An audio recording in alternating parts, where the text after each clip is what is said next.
Welcome back to my channel, Codis with Tanu. Even the most sophisticated models are constrained by their isolation from data, trapped behind the information silos and legacy systems.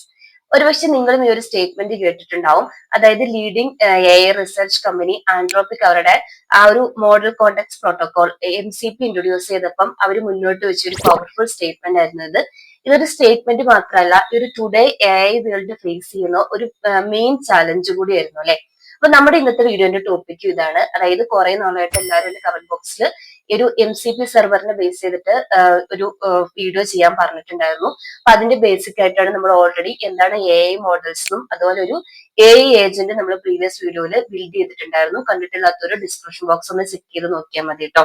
അപ്പൊ ഇന്നത്തെ വീഡിയോയിൽ നമ്മൾ discuss ചെയ്യാൻ പോകുന്നത് എന്താണ് MCP protocol, ഇത് solve ചെയ്ത main issues എന്തായിരുന്നു, അതായത് ബിഫോർ MCP AI ഫേസ് ചെയ്ത മെയിൻ ഇഷ്യൂ എന്തായിരുന്നു, അതുപോലെ ഈ ഒരു പ്രോട്ടോകോൾ എന്താണ്, ഇതിന്റെ main components and architecture, functionality എല്ലാമായിട്ടാണ് നമ്മൾ ഡിസ്കസ് ചെയ്യാൻ പോകുന്നത്. ഒട്ടും താമസിക്കാതെ നമുക്ക് വീഡിയോ സ്റ്റാർട്ട് ചെയ്യാം. നമ്മളിപ്പോ ഡേ ടു ഡേ ലൈഫിൽ LLMs അല്ലെങ്കിൽ ലാർജ് ലാംഗ്വേജ് മോഡൽസ് യൂസ് ചെയ്യാറുണ്ടല്ലേ. ഇപ്പം നമ്മുടെ വർക്കിന് വേണ്ടിയിട്ടാണെങ്കിലും അല്ലാതെ കോമൺ എന്തെങ്കിലും റെഫർ ചെയ്യാനൊക്കെ ഇപ്പൊ എല്ലാവരും ഈ ഒരു LLMസിനെ പ്രിഫർ ചെയ്യുന്നത്. ഇപ്പൊ ChatGPTയോ ജെമിനിയോ ക്ലോഡ് ഏതാണെങ്കിലും നമുക്കറിയാം ഇത് ഇൻക്രെഡിബിളി പവർഫുൾ ആണ്. ഇപ്പൊ ഡെവലപ്പേഴ്സിന്റെ കേസിലാണെങ്കിൽ കോഡ് സജഷൻസ് അല്ലെങ്കിൽ കോഡ് തന്നെ ജനറേറ്റ് ചെയ്യാനും കൊറീസിന് വേണ്ടിയിട്ടും അല്ലാതെ ഇപ്പൊ ബിസിനസ് എല്ലാവരും ഈ ഒരു LLMs യൂസ് ചെയ്യുന്നുണ്ട്. ഇതിന്റെ മെയിൻ ഇഷ്യൂ എന്താന്ന് വെച്ചിട്ടുണ്ടെങ്കിൽ നമ്മൾ നേരത്തെ പറഞ്ഞ ഒരു ഡാറ്റ ഐസൊലേഷൻ ആണ്. അതായത് നമ്മൾ പ്രീവിയസ് വീഡിയോയിലൊക്കെ ഡിസ്കസ് ചെയ്ത പോലെ തന്നെ ഈ LLM ഒരു specific set of data base ചെയ്തിട്ട് ട്രെയിൻഡ് ആയിരിക്കും. അവർക്ക് പക്ഷെ ഒരു AI ഏജന്റ് അത് ട്രൂലി യൂസ്ഫുൾ ആവണമെന്നുണ്ടെങ്കിൽ റൈറ്റ് കോണ്ടെക്സ്റ്റ് റൈറ്റ് ടൈമിൽ പ്രൊവൈഡ് ചെയ്യണം. അതായത് ഒരു AI ഏജന്റിന് ഇപ്പൊ നമ്മളൊരു ബിസിനസ്സുകാരനാണെന്നുണ്ടെങ്കിൽ നമ്മളെ ഹെൽപ്പ് ചെയ്യണമെന്നുണ്ടെങ്കിൽ നമ്മുടെ പേഴ്സണൽ ഫയൽസിനാണെങ്കിലും അല്ലെങ്കിൽ നമ്മുടെ ഡാറ്റാബേസിനെയും ടൂൾസിനും ഒക്കെ അക്സസ് ചെയ്യാൻ വേണ്ടി പറ്റണം. ഇവിടെയാണ് ഈ ഒരു റിയൽ പ്രോബ്ലം അല്ലെങ്കിൽ ഈ ഒരു AI ഫേസ് ചെയ്യുന്ന റിയൽ ചലഞ്ച് വരുന്നത്. ഇപ്പൊ ഒരു എക്സ്റ്റേണൽ ഡാറ്റ സോഴ്സ് അല്ലെങ്കിൽ എക്സ്റ്റേണൽ API ആയിട്ട് ഇത് കണക്ട് ചെയ്യണമെന്നുണ്ടെങ്കിൽ ഓരോന്നിനും സെപ്പറേറ്റ് ആയിട്ട് നമ്മൾ കസ്റ്റം കോഡ് എഴുതണം. അപ്പൊ രണ്ട് മെയിൻ ഇഷ്യൂസ് ആണുള്ളത്. ഒന്ന് നമ്മൾ ഈ പറഞ്ഞ ഐസോലേഷനും, രണ്ടാമത്തത് M പ്രോബ്ലം. അപ്പൊ നമുക്ക് ഇത് രണ്ടും സെപ്പറേറ്റ് ആയിട്ട് നോക്കാം. ഫസ്റ്റ് നമുക്ക് ഈ ഒരു ഡാറ്റ ഐസോലേഷൻ എന്താണ് ചെക്ക് ചെയ്ത് നോക്കാം. ഇതിപ്പോ രണ്ട് കൂട്ടരും ഫേസ് ചെയ്തതാട്ടോ. ഒരു നോർമൽ നമ്മളെ പോലുള്ള ഡെവലപ്പേഴ്സ് ആണെങ്കിലും അല്ലെങ്കിൽ ഈ ഒരു ടെക് മേഖലയായിട്ട് ഒരു ബന്ധമില്ലാത്ത നോർമൽ LLM യൂസ് ചെയ്യുന്ന എൻഡ് യൂസേഴ്സ് ആണെങ്കിലും. ഫസ്റ്റ് നമുക്ക് ഒരു എൻഡ് യൂസറിന്റെ പെർസ്പെക്റ്റീവ് എന്ന് ആലോചിച്ച് നോക്കാം. അതായത് ഇപ്പൊ നിങ്ങളൊരു ചെറിയൊരു ബിസിനസ്സുകാരനാണെന്ന് വിചാരിച്ചോ. അപ്പൊ നിങ്ങൾക്ക് കുറച്ച് സോഷ്യൽ മീഡിയ ഹാൻഡിൽസും ഒരു ഓൺലൈൻ ബിസിനസ് ആണ് ചെയ്യുന്നത്. അപ്പൊ നമുക്ക് കസ്റ്റമേഴ്സിന്റെ സജഷൻസ് വരാറുണ്ടല്ലേ. അതിപ്പോ നമുക്ക് ഇമെയിൽ ആയിട്ട് വരാം, അല്ലെങ്കിൽ നിങ്ങളുടെ സോഷ്യൽ മീഡിയ ഹാൻഡിൽസിൽ നിങ്ങൾ പ്രൊവൈഡ് ചെയ്യുന്ന നിങ്ങളുടെ ഒരു വെബ്സൈറ്റിൽ തന്നെ കസ്റ്റമർ ഫീഡ്ബാക്ക് ഉണ്ടെങ്കിൽ അവിടുന്ന് വരാം. അല്ലെങ്കിൽ നിങ്ങളുടെ ഓൺ സോഷ്യൽ മീഡിയയിലേക്ക് നിങ്ങൾക്ക് അറിയാവുന്ന കസ്റ്റമേഴ്സ് ആണെങ്കിൽ സെൻഡ് ചെയ്യും. അപ്പൊ ഇങ്ങനെ മൾട്ടിപ്പിൾ വേയിൽ നമുക്ക് കസ്റ്റമർ ഫീഡ്ബാക്ക് കിട്ടും. അപ്പൊ നമുക്കൊരു റിക്വയർമെന്റ് വരുവാണ്. നമുക്ക് ഈ എൻറ്റയർ കസ്റ്റമർ ഫീഡ്ബാക്കിനെ ഒന്ന് സമ്മറൈസ് ചെയ്തിട്ട് അതിനെ ബേസ് ചെയ്തിട്ട് പുതിയ സജഷൻസും ഇംപ്രൂവ്മെന്റ്സും കണ്ടുപിടിക്കണം. എക്സാമ്പിൾ ആയിട്ട് ഇപ്പൊ നമ്മളൊരു LLMനോട് പോയിട്ട് ഇപ്പൊ ഒരു ChatGPTനോട് പറയുവാണ്, എനിക്ക് ഇന്ന ഒരു ബിസിനസ് ഉണ്ട്, അപ്പൊ എന്റെ കസ്റ്റമർ ഫീഡ്ബാക്കിനെ ബേസ് ചെയ്തിട്ട് എനിക്ക് പുതിയ ഒരു 3 ഇംപ്രൂവ്മെന്റ്സ് സജസ്റ്റ് ചെയ്യാൻ പറഞ്ഞാല് നമ്മുടെ പേഴ്സണൽ ഡാറ്റയുമായിട്ട് ഈ ഒരു LLMന് യാതൊരു കണക്ഷനും ഇല്ല. അവർക്ക് നമ്മുടെ ബിസിനസ്സോ ഡീറ്റെയിൽസ് ഒന്നും അറിയില്ല. അവര് ട്രെയിൻ ചെയ്തിരിക്കുന്ന ആ ഒരു സെറ്റ് ഓഫ് ഡാറ്റ മാത്രമേ അവരെ ബേസ് ചെയ്തിട്ടുള്ള സജഷനെ അവർക്ക് തരാൻ വേണ്ടി പറ്റുള്ളൂ. സോ നമ്മൾ എന്ത് ചെയ്യണം, നമ്മുടെ ഡാറ്റാബേസുമായിട്ട് ഇതിനെ കണക്ട് ചെയ്യണം. ഇപ്പൊ എൻഡ് യൂസറിന്റെ പെർസ്പെക്റ്റീവ് എന്ന് ആലോചിക്കുകയാണെന്നുണ്ടെങ്കിൽ അവരെന്ത് ചെയ്യും, അവർക്ക് റീസെന്റ് ആയിട്ട് വന്നിരിക്കുന്ന ഇമെയിലിന്റെ കണ്ടന്റ് അവർ കോപ്പി ചെയ്യും. അതുപോലെ തന്നെ സോഷ്യൽ മീഡിയ ഹാൻഡിൽസിൽ വന്നിരിക്കുന്ന അവരെ മെൻഷൻ ചെയ്ത് വന്നിരിക്കുന്ന ഈ ഒരു കമന്റ്സ് അവർ കോപ്പി ചെയ്യാം. അതുപോലെ തന്നെ സർവേ ടൂൾസിൽ നിന്നാണെങ്കിലും ഈ ഒരു കമന്റ്സിനെ ഡൗൺലോഡ് ചെയ്യും. എന്നിട്ട് എൻറ്റയർ കമന്റ്സ് അവർ കോപ്പി ചെയ്തിട്ട് ഇൻ കേസ് ഇത് ലാർജ് ഒരു ഡാറ്റ വരുവാണെന്നുണ്ടെങ്കിൽ ഒത്തിരി ഡാറ്റനെ ഇത് അക്സെപ്റ്റ് ചെയ്യില്ലല്ലോ, നമ്മൾ ചങ്ക്സ് ആയിട്ട് ഡിവൈഡ് ചെയ്തിട്ട് ഈ ഒരു ചാറ്റ് വിൻഡോയിലേക്ക് കൊടുക്കും. അപ്പൊ ഒരു സെറ്റ് ഓഫ് കസ്റ്റമർ കമന്റ്സ് നമ്മുടെ ഒരു ബിസിനസ്സിന്റെ വന്നിരിക്കുന്ന കസ്റ്റമറിന്റെ കമന്റ്സ് എടുത്ത് കൊടുത്തിട്ട് LLMനോട് പറയും ഈ ഒരു കസ്റ്റമർ ഫീഡ്ബാക്കിനെ സമ്മറൈസ് ചെയ്തിട്ട് എനിക്ക് ആക്ഷനബിൾ ആയിട്ടുള്ള ഒരു 3 സജഷൻ എന്റെ പ്രൊഡക്റ്റിന് പ്രൊവൈഡ് ചെയ്യാൻ വേണ്ടിയിട്ട് പറയും. അപ്പൊ LLM എന്ത് ചെയ്യും, നമുക്ക് നല്ല ഇതിനെ ബേസ് ചെയ്തിട്ട് നമ്മൾ ഈ കൊടുത്തിരിക്കുന്ന ഡാറ്റനെ ബേസ് ചെയ്തിട്ട് കുറച്ച് സജഷൻസും സമ്മറീസ് ഒക്കെ പ്രൊവൈഡ് ചെയ്യും. അത് നമ്മൾ എന്ത് ചെയ്യും, എഗെയിൻ ഈ ചാറ്റ് വിൻഡോന്ന് ഈ ഒരു എൻറ്റയർ ഇവർ പ്രൊവൈഡ് ചെയ്തിരിക്കുന്ന സജഷൻസിനെ കോപ്പി ചെയ്ത് തിരിച്ച് നമ്മുടെ മെയിലിൽ പേസ്റ്റ് ചെയ്ത് നമ്മുടെ ടീമിലേക്ക് കൊടുക്കണം. അപ്പൊ ഇവിടെ എന്താ, ഇതിപ്പോ നമ്മൾ ചങ്ക്സ് ആയിട്ടാണ് കൊടുക്കുന്നതെന്നുണ്ടെങ്കിൽ ഇപ്പൊ പ്രീവിയസ് കമാൻഡിനെ ഓർത്തിരിക്കാനുള്ള ക്യാപ്പബിലിറ്റി ചില ഒരു വിൻഡോയിൽ ഇവർ ഓർത്തിരുന്ന് നമുക്ക് റിപ്ലൈ ഒക്കെ തരും. പക്ഷെ ഒരു മൾട്ടിപ്പിൾ ആക്ഷൻസ്, അത് ഞാൻ നെക്സ്റ്റ് ഇന്ത്യൻ പ്രോബ്ലത്തിൽ പറയാം കേട്ടോ. ഇപ്പൊ നമ്മൾ സിംഗിൾ എൻഡ് യൂസറിന്റെ കേസല്ലേ പറയുന്നത്.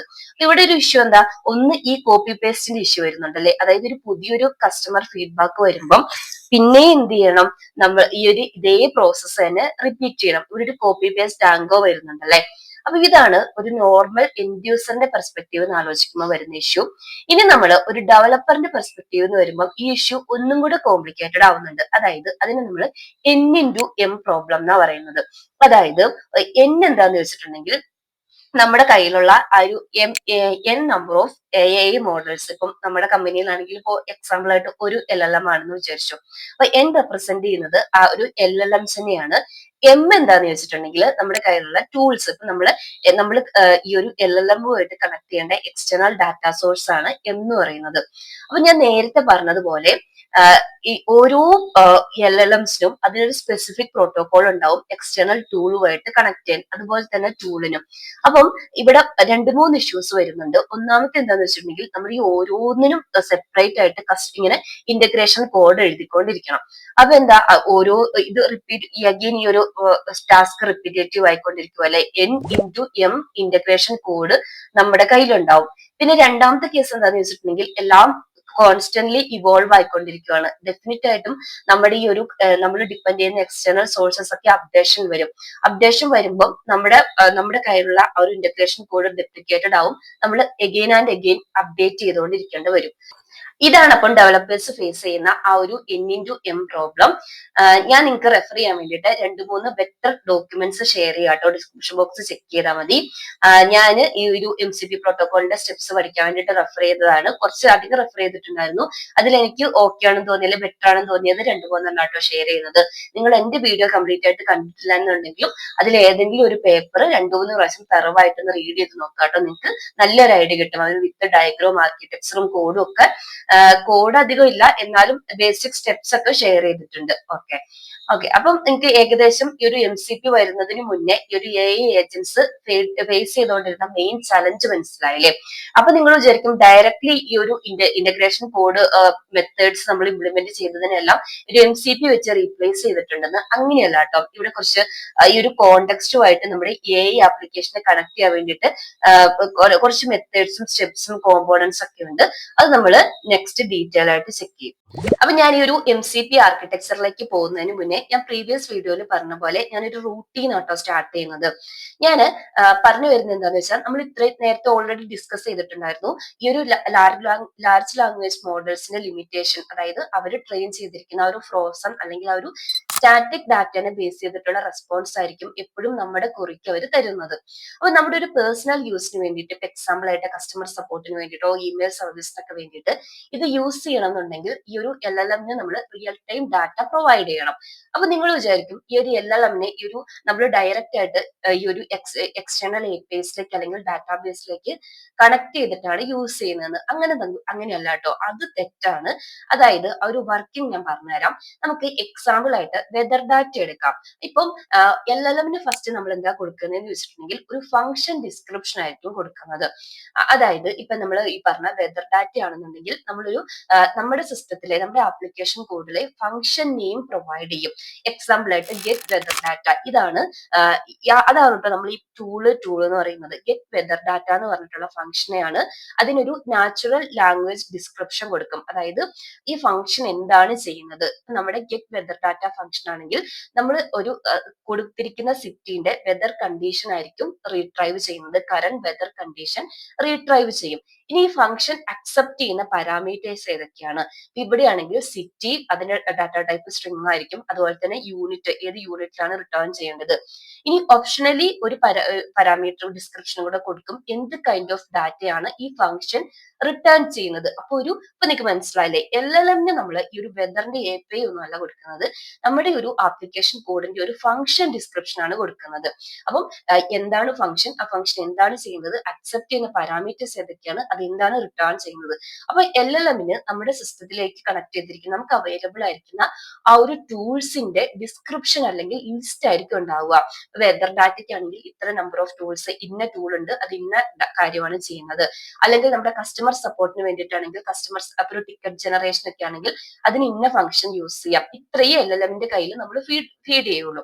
ഇനി ഒരു കസ്റ്റമർ പ്രോംപ്റ്റ് അല്ലെങ്കിൽ ഒരു യൂസർ റിക്വസ്റ്റ് വരുവാന്ന് വിചാരിച്ചു. ഫോർ എക്സാമ്പിൾ ആയിട്ട് എനിക്ക് ലണ്ടൻ സിറ്റിയിലെ വെദർ, ഇന്നത്തെ ഒരു വെദർ കണ്ടീഷൻ അറിയണം. അങ്ങനെ ഒരു റിക്വസ്റ്റ് LLM-ന് കിട്ടുമ്പോൾ LLM അവിടെ ചെയ്യുന്നത് ഈ ഒരു റിക്വസ്റ്റിന് മനസ്സിലാക്കിയിട്ട് അതിന് അപ്രോപ്രിയേറ്റ് ആയിട്ടുള്ള ഫംഗ്ഷനെ റെക്കമെൻഡ് ചെയ്യുവാണ്. അവിടെ ഒരു റെക്കമെൻഡേഷൻ ആണ് വരുന്നത്. അതായത് ഏത് ഫംഗ്ഷൻ ആണ്, അതുപോലെ തന്നെ ഈ ഒരു യൂസർ പ്രോംപ്റ്റിനെ ബേസ് ചെയ്തിട്ട് അതിന്റെ ഡാറ്റനെ എക്സ്ട്രാക്ട് ചെയ്ത് ആ ഒരു സ്ട്രക്ചേർഡ് ഔട്ട്പുട്ട് ജനറേറ്റ് ചെയ്യും. അതായത് ഇവരുടെ കൊറിയന്റെ ഔട്ട്പുട്ട് അല്ല ജനറേറ്റ് ചെയ്യുന്നത്, നമ്മൾ ഈ കൊടുത്തിരിക്കുന്ന ഫംഗ്ഷനെ കോൾ ചെയ്യാൻ വേണ്ടിയിട്ടുള്ള ആ ഒരു ഫോർമാറ്റ് യൂഷ്വലി JSON ഫോർമാറ്റിലായിരിക്കും.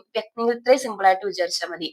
എനിക്കിപ്പം എന്റെ API അക്സെപ്റ്റ് ചെയ്യുന്ന ആ ഒരു ഫോർമാറ്റ് ഉണ്ടാവുമല്ലോ, എക്സാമ്പിൾ ആയിട്ട് സിറ്റി നെയിം, പിന്നെ അതേപോലെ യൂണിറ്റ്, ഇത് ഈ ഒരു സ്ട്രക്ചേർഡ്. അപ്പം ആദ്യം നമ്മൾ ആ LLM ഒരു ഫംഗ്ഷനെ ഐഡന്റിഫൈ ചെയ്യും. ഈ ഒരു യൂസർ റിക്വസ്റ്റിന് ഏത് എക്സ്റ്റേണൽ ടൂളിലേക്കാണ് കണക്ട് ചെയ്യേണ്ടത്, ഏത് ഫംഗ്ഷനെയാണ് കോൾ ചെയ്യേണ്ടത്, ആ ഫംഗ്ഷന്റെ എക്സാക്ട് ആയിട്ടുള്ള ഔട്ട്പുട്ടിനെയും ആ ഒരു സ്ട്രക്ചേർഡ് ഔട്ട്പുട്ടിനെയും ഡിറ്റർമൈൻ ചെയ്തിട്ട് ഇവര് ഡയറക്റ്റ് ആയിട്ട് API കോൾ ചെയ്യുകയല്ല ചെയ്യുന്നത്, തിരിച്ച് നമ്മുടെ ആപ്ലിക്കേഷൻ കോഡിലേക്ക് ഈ ഒരു റെക്കമെൻഡേഷൻ നമുക്ക് കിട്ടും. അപ്പൊ ഇതിനെ ബേസ് ചെയ്തിട്ട് നമ്മളാണ് ഈ ഒരു റിക്വസ്റ്റിനെ പ്രോസസ് ചെയ്യുന്നത്. അതായത് നമ്മളാണ് ഈ ഒരു API എൻ പോയിന്റിനെ കോൾ ചെയ്യുന്നത്. ഇപ്പം എന്താ പറയുക, വെദർ API ആണ്, API.weather.com ഏതാണോ നിങ്ങളുടെ വെദർ API, ആ വെദർ API-നെ ഈ ഒരു എൻ പോയിന്റിലേക്ക് കോൾ ചെയ്ത് അഗെയിൻ ആ റെസ്പോൺസ്, വെദർ API തരുന്ന റെസ്പോൺസ് എടുത്തിട്ട് വന്ന് തിരിച്ച് നമ്മൾ LLM-ന് ഫീഡ് ചെയ്ത്, അപ്പൊ ആ റെസ്പോൺസും കൂടെ ഇൻക്ലൂഡ് ചെയ്തിട്ട് അപ്രോപ്രിയേറ്റ് ആയിട്ട് നമുക്ക് മനസ്സിലാവുന്ന ഫോർമാറ്റിൽ ഈ LLM എന്ത് ചെയ്യും, ഫീഡ്ബാക്ക് തരും. ഒരു പ്രോസസ്സിംഗ് ക്ലിയർ ആയില്ലേ? അതായത് ഡയറക്റ്റ് ആയിട്ട് LLM വെദർ API-നെ കോൾ ചെയ്യുകയല്ല ചെയ്യുന്നത്, നമ്മൾ ഫീഡ് ചെയ്തിരിക്കുന്ന ഫംഗ്ഷൻ ഡിസ്ക്രിപ്ഷൻ, അതായത് ടൂൾസ് എന്ന് വിചാരിച്ചോ, ടൂൾസ് ഡിസ്ക്രിപ്ഷനെ ബേസ് ചെയ്തിട്ട് അപ്രോപ്രിയേറ്റ് ടൂളും അതിന്റെ ആ ഒരു സ്ട്രക്ചേർഡ് ഔട്ട്പുട്ടും തരും. അതിനെ ബേസ് ചെയ്ത് നമ്മൾ ഈ ഒരു ടൂളിനെ കോൾ ചെയ്യും, അതിന്റെ റെസ്പോൺസ് എടുക്കും, തിരിച്ച് LLM-ന് ഫീഡ് ചെയ്യും. LLM ആക്ച്വൽ ഔട്ട്പുട്ട് ജനറേറ്റ് ചെയ്ത് യൂസറിന് പ്രൊവൈഡ് ചെയ്യും. ഇനി ഞാൻ ഒരു റിയൽ പ്രോബ്ലത്തിലേക്ക് വരാം. ഇപ്പൊ നിങ്ങൾക്ക് ഒരു ഐഡിയ കിട്ടി, നമ്മൾ LLM-നെ ഒരു ഫംഗ്ഷൻ ഡിസ്ക്രിപ്ഷൻ വെച്ചിട്ട് ഫീഡ് ചെയ്യുകയൊക്കെയാണ്. അതായത് LLM-ന് ഇപ്പൊ നമ്മുടെ സിസ്റ്റത്തിൽ അവൈലബിൾ ആയിരിക്കുന്ന ടൂൾസിന്റെ ലിസ്റ്റ് അറിയാം. ഇനി ഞാൻ എങ്ങനെയാണ് ഫീഡ് ചെയ്യിക്കുന്നത് നോക്കാം. ഇപ്പൊ നമുക്ക് അവൈലബിൾ ആയിരിക്കുന്ന മേജർ LLM പ്രൊവൈഡേഴ്സ്, അതിപ്പം OpenAI ആണെങ്കിലും അല്ലെങ്കിൽ ഗൂഗിളിന്റെ ജെമിനി ആണെങ്കിലും അല്ലെങ്കിൽ ആൻഡ്രോപ്പിക്കിന്റെ ക്ലോഡ് ആണെങ്കിലും മൾട്ടിപ്പിൾ AI LLM പ്രൊവൈഡേഴ്സ് ഇപ്പൊ അവൈലബിൾ ആണ് അല്ലെ. ഇപ്പൊ ഇതേ എക്സാമ്പിൾ തന്നെ നമ്മൾ ഈ ഒരു ഗെറ്റ് വെദർ ഡാറ്റ ഫംഗ്ഷനെ ഈ ഓരോ മോഡലിലേക്കും നമ്മൾ എങ്ങനെയാണ് ഫീഡ് ചെയ്യുന്നതെന്ന് ഞാൻ കാണിച്ചു തരാം. ഇപ്പൊ ഇതൊരു എക്സാക്ട് എക്സാമ്പിൾ അല്ല, ഞാൻ നിങ്ങൾക്ക് ഈ ഒരു പ്രോബ്ലം മനസ്സിലാവാൻ വേണ്ടിയിട്ട് ഒരു സാമ്പിൾ കാണിച്ചു തരുന്നതാണ് കേട്ടോ.